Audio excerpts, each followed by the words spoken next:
Embarque com a Marco Polo, uma das maiores fabricantes de ônibus do mundo.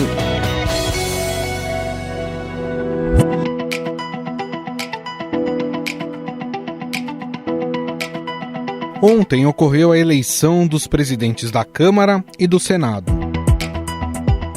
Arthur Lira e Rodrigo Pacheco foram reconduzidos aos cargos. Mas é importante destacar também que essa quarta-feira marcou o início dos trabalhos do próximo Congresso Nacional, que foi escolhido nas eleições de 2022. Com mais deputados reeleitos e menos outsiders do que em 2018, a taxa de renovação da Câmara foi de 39%. A renovação na Câmara dos Deputados, que caiu neste ano, se a gente comparar com a última eleição. Menos de 40% do total de eleitos são novos. Em 2018, a gente tinha podido ver um avanço, de 47% e agora tivemos uma queda. No Senado, o cenário foi um pouco diferente. Dos 13 senadores que tentaram a reeleição, apenas 5 conseguiram.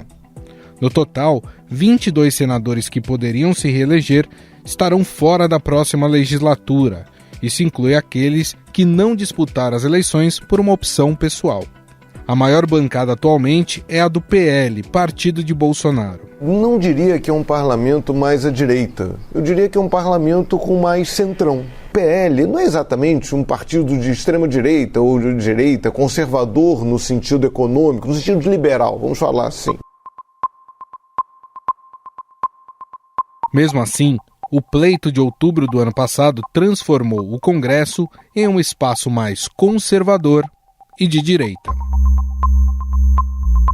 Mas isso não quer dizer na prática que Lula terá dificuldades em governar. Boa parte dos parlamentares pertencem ao chamado centrão, que geralmente acabam se tornando governistas. Nós temos hoje um Congresso conservador. O PL, que é o partido do presidente Jair Bolsonaro, elegeu uma bancada recorde. A força de Bolsonaro em engrossar o centrão. A grande oposição de Lula no Congresso Nacional deve vir do PL, partido do seu rival nas eleições do ano passado, Jair Bolsonaro.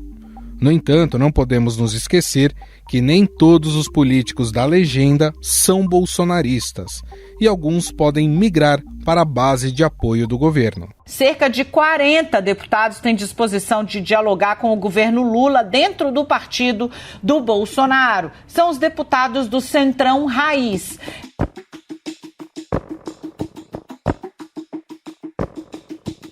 O líder do governo na Câmara dos Deputados, José Guimarães, do PT do Ceará, falou da estratégia de composição de uma base parlamentar que garanta a governabilidade do país. Uma boa base governista, ela tem que ser construída em primeiro lugar com muito diálogo. Não resolve somente os partidos terem os seus representantes nos ministérios. Diálogo para pacificar e, em segundo lugar, colocar a base em sintonia com os projetos e programas que serão executados pelo governo.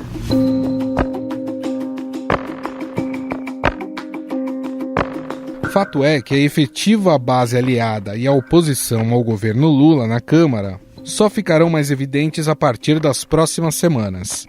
Por isso, Lula terá que enfrentar alguns desafios que se impuseram no final do ano passado com o fim do orçamento secreto. Para declarar incompatíveis com a ordem constitucional brasileira as práticas orçamentárias viabilizadoras do chamado esquema do orçamento secreto, consistentes no uso indevido das emendas do relator geral do orçamento para o efeito de inclusão de novas despesas públicas. Lula, junto com os presidentes da Câmara e do Senado, já discutem alternativas para não perderem esse instrumento que é usado, inclusive, para angariar apoios. Além disso, existem desafios na área fiscal também, como tirar do papel a reforma tributária. O vice-presidente Geraldo Alckmin já deixou claro que esse assunto deve ser debatido ainda no primeiro semestre deste ano. A reforma tributária O objetivo é a simplificação. Ela deve ser neutra do seu ponto de vista federativo, não é para tirar de um e dar para outro. Mas é você simplificando. Há um estudo que mostra que essa é uma reforma que pode, em 10 anos, da metade para frente, o PIB crescer 1% ao ano. Outra prioridade é a aprovação de um novo arcabouço fiscal, incluindo alguma âncora que substitua o teto de gastos no controle das contas públicas. O novo ministro da Fazenda, Fernando Haddad, garantiu que o governo já trabalha para levar ao parlamento a proposta de substituição das atuais regras fiscais. O arcabouço fiscal, que nós pretendemos remeter para o Congresso logo no primeiro momento, vai ter premissas confiáveis e demonstrar tecnicamente a sustentabilidade das nossas finanças. Um arcabouço que abrace o financiamento do guarda-chuva de programas prioritários do governo, ao mesmo tempo que garanta a sustentabilidade da dívida pública. No plano social, o novo governo precisa aprovar no Congresso a medida provisória que trata dos valores pagos à população mais pobre por meio do Bolsa Família e do programa Auxílio Gás. No campo político, a prioridade será a análise das medidas provisórias que reestruturam a esplanada dos ministérios, que pulou de 23 para 37 pastas, além da possível derrubada de emendas de Jair Bolsonaro, como a questão das armas. Decreto de armamentos. Em nome da segurança da população brasileira, o presidente da República assina decreto que inicia o processo de reestruturação da política de controle de armas no país.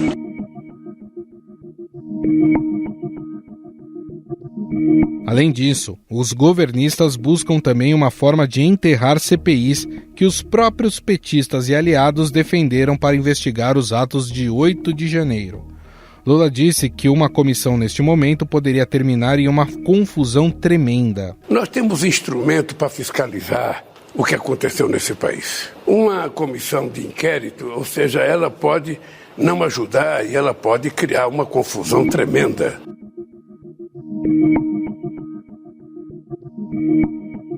Ainda sobre esse assunto, há a intenção do Ministério da Justiça e de integrantes da cúpula do Congresso de aprovar um pacote de medidas em resposta aos atos de vandalismo que destruíram as sedes dos 3 poderes. A pasta estuda propor ao Congresso novas punições para crimes contra o Estado Democrático de Direito, entre elas a perda de cargo público e a impossibilidade de fazer concurso.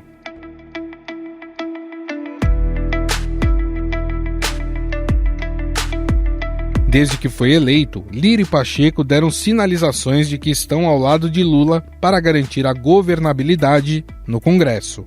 Uma amostra desse apoio ocorreu em dezembro, quando a cúpula do Legislativo ajudou a costurar a PEC, que ampliou o teto de gastos em 145 bilhões de reais. Acaba de ser aprovado na CCJ o parecer do relator Alexandre da Silveira, aprovando então um valor de 145 bilhões, excetuados, digamos assim, estendidos no teto para arcar com o Bolsa Família.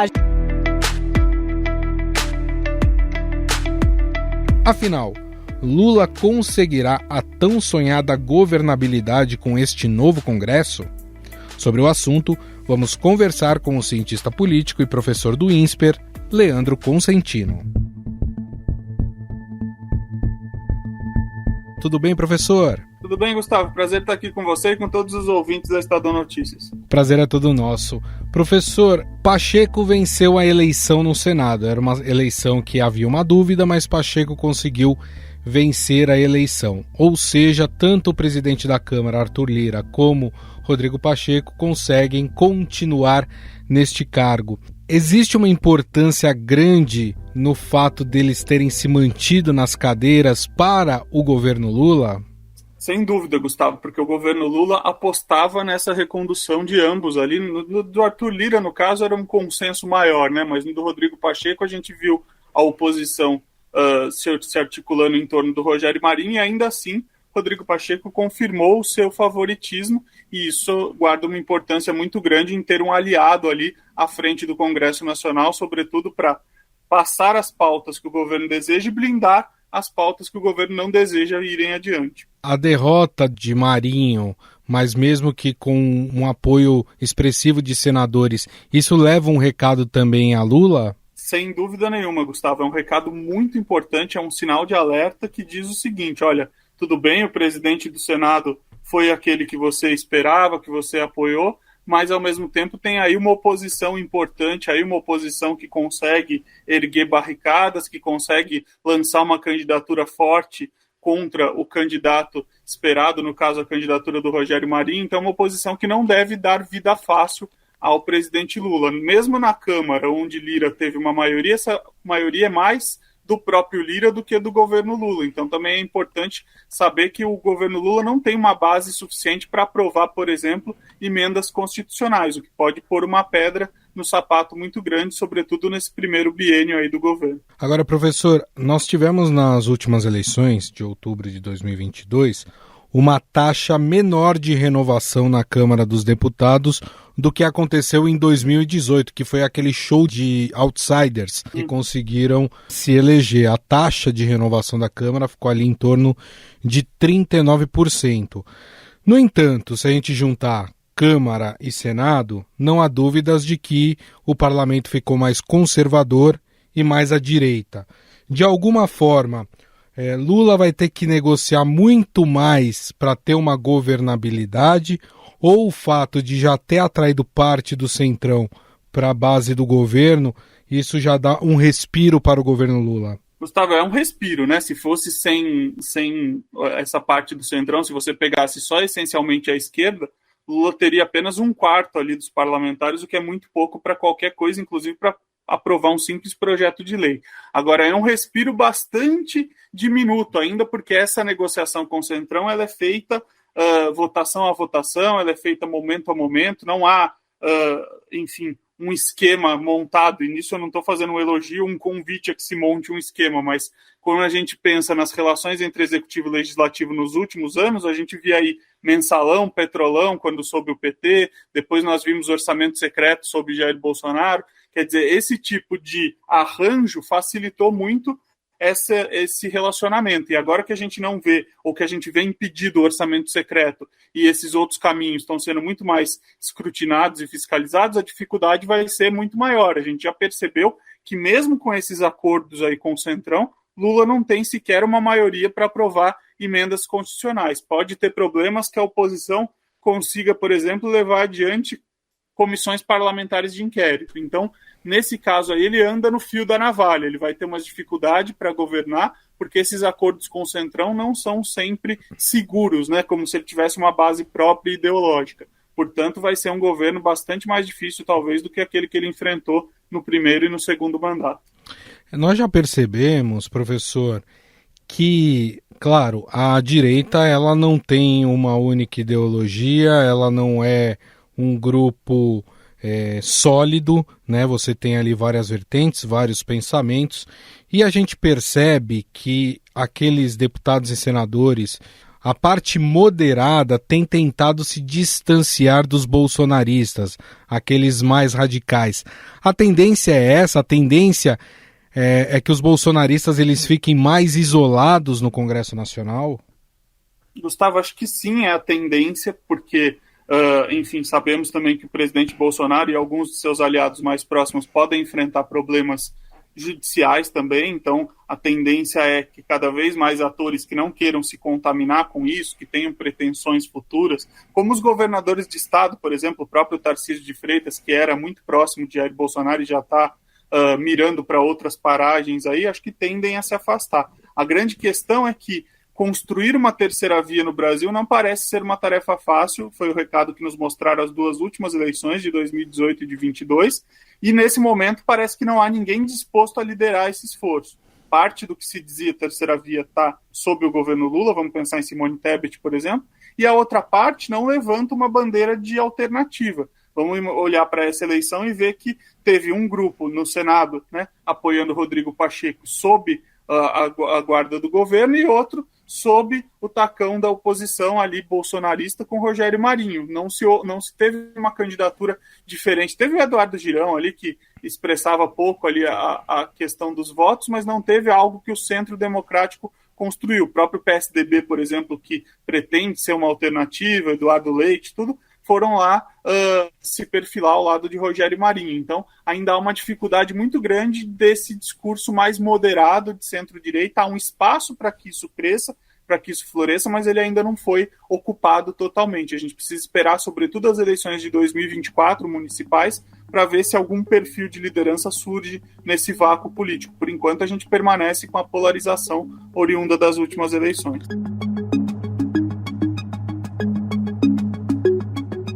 Falando de governabilidade, professor, a gente percebeu que o presidente Lula ele obteve algumas vitórias já no começo aí da sua gestão. A questão da prorrogação do Bolsa Família de R$600, teve também a questão da aprovação da intervenção federal na segurança do Distrito Federal, só que isso foi feito pelo Congresso passado, né? Nós temos um novo Congresso e o governo precisa deste Congresso para aprovar várias coisas, entre elas reforma tributária, tem o novo arcabouço fiscal, né, a nova regra fiscal que precisa ser aprovada também. Fora isso, você tem a continuidade de forma permanente desses auxílios, tanto o Bolsa Família, o programa de auxílio gás, tudo isso vai ter que ser discutido com o Congresso. Fora isso, tem a questão de tentar uma nova ferramenta que substitua o orçamento secreto. O Arthur Lira já deixou claro que isso vai acontecer desde que o orçamento secreto foi proibido pelo STF. Como é que você faz essa negociação? Como é que você conquista essa governabilidade e você consegue aprovar tudo que se coloca aí pela frente que o governo vai ter que aprovar? Essa é a pergunta de milhões, né, Gustavo? É uma pergunta muito complicada pelo seguinte: nos últimos tempos, como eu vinha dizendo, a gente viu aí essa governabilidade ser garantida na base de esquemas não republicanos, até antidemocráticos e corruptos, né, como, por exemplo, mensalão, petrolão e orçamento secreto. Mas a gente precisa dessa governabilidade garantida, é necessário que o presidente negocie com o Congresso. Por quê? Porque nós não vivemos num regime parlamentarista, onde o primeiro-ministro é eleito e já tem uma maioria formada. A gente tem um presidencialismo chamado de coalizão, pelo Sérgio Abranches lá, que diz o seguinte: o presidente é eleito por uma maioria que não necessariamente elege também o Congresso, ela elege o Congresso pensando de outra forma, de outra maneira, com outros interesses, com outras intenções. Portanto, a gente tem um presidente que é legitimamente eleito e tem um Congresso que é legitimamente eleito também, não necessariamente eles combinam ideologicamente, como o que a gente está assistindo nesse momento. Temos um Congresso mais conservador e uma liderança de esquerda na presidência. Vai precisar negociar, vai precisar abrir espaço dentro do governo. O Partido dos Trabalhadores, o partido do presidente Lula, não é um partido com perfil que goste muito de abrir seus espaços. A gente viu aí no começo da montagem do ministério muitos vetos, muita dificuldade de abrir espaços essenciais para que os aliados pudessem ocupar ali. A gente vê um discurso também belicoso do presidente em alguns momentos, chamando, por exemplo, Michel Temer, que é uma liderança importante do MDB, de golpista. A gente vê aí o presidente cometendo deslizes quando fala de responsabilidade fiscal. Não vai ser por essa via que o presidente Lula vai conseguir conquistar uma governabilidade mais tranquila. Ele precisa atrair partes do centro e até da centro-direita, sob pena de ficar com um governo minoritário e não conseguir aprovar as determinadas, bondades ou as determinadas questões aí prementes do ponto de vista econômico que você citou aí na tua pergunta. E também com o fito de se blindar, né? Evitando também eventuais comissões parlamentares de inquérito e até, quiçá, um pedido de impeachment. Então ele precisa ter uma base sólida e essa base precisa de negociação intensa e de abertura de espaços dentro do primeiro, do segundo e do terceiro escalões. Isso longe do fisiologismo, mas dentro de uma lógica republicana no sentido de construir uma agenda de país. Ou seja, essa gula do PT por espaços importantes dentro do Congresso Nacional, e aí eu estou falando presidência de comissões, lugares na mesa diretora, tudo isso pode prejudicar essa governabilidade, é isso que o senhor está falando? não só pode, como já está prejudicando, né? Se a gente pensar novamente, se a gente olhar os números friamente e ver os espaços que já estão preenchidos em primeiro escalão, a gente vai ver que o Lula não tem um quórum qualificado ali para aprovar as emendas constitucionais. Portanto, o fato de ter distribuído esses ministérios dando grande primazia ao partido próprio do presidente já coloca um obstáculo a mais do ponto de vista da aprovação de determinadas medidas. Alguém pode dizer, bom, mas ele é o presidente e ele é filiado ao PT, ele não vai dar espaço ao próprio PT? Sim, claro, ele deve dar espaço, mas ele tem que fazer uma conta de o quão representativos são os partidos dentro do parlamento, aquele que ele quer transitar, aqueles que ele quer se aliar, e o quanto eles representam de votos aí para suas medidas. Se ele contemplar apenas pensando no partido dele, nas lideranças em torno dele, ele vai ter um problema de governabilidade junto ao parlamento. E aí o governo, infelizmente, não anda, e o Brasil precisa que o governo ande como nunca.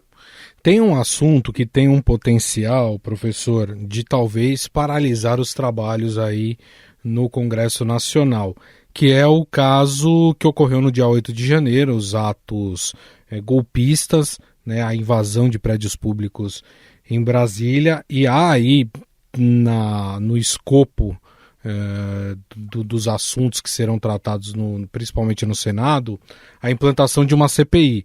Lula já se colocou contra essa CPI, né, mas tem aliados que gostariam que essa CPI fosse para frente para apurar a responsabilidade aí de todos os entes que são responsáveis aí pelo que aconteceu no dia 8 de janeiro.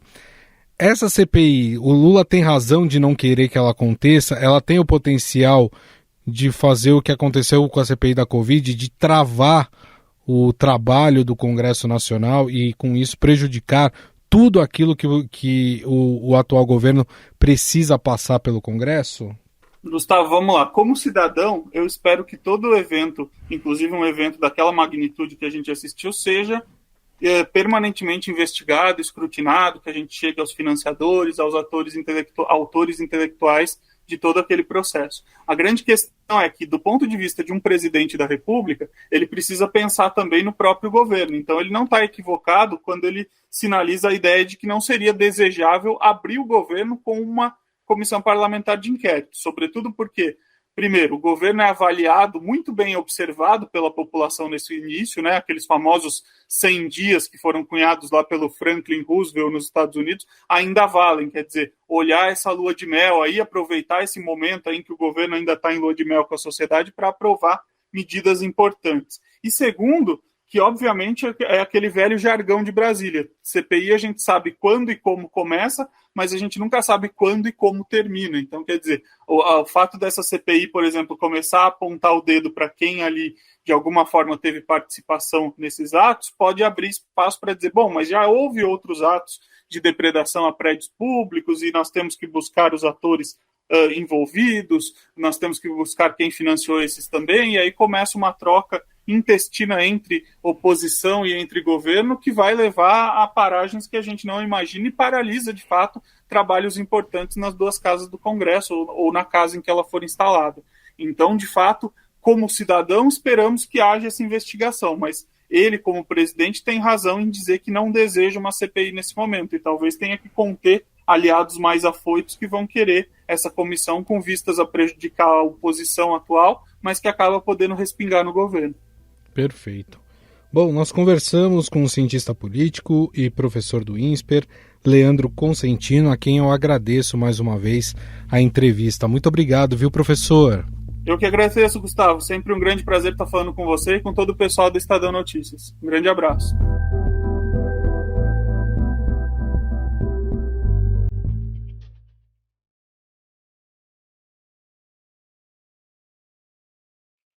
E não perca hoje, aqui no feed do Estadão Notícias, mais um episódio da série Cenários. Sônia Raci recebe Suzana Pádua, presidente do IP, Instituto de Pesquisas Ecológicas.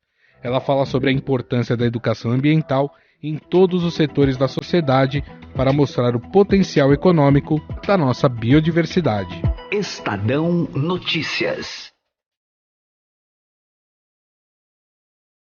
O Estadão Notícias desta quinta-feira vai ficando por aqui. Contou com a apresentação minha, Gustavo Lopes, O roteiro, produção e edição são minhas, de Jefferson Perleberg e Laura Kapeliushnik. A montagem é de Moacir Biasi. Mande a sua mensagem e sugestão para o nosso e-mail podcast@estadão.com. Um abraço e até mais.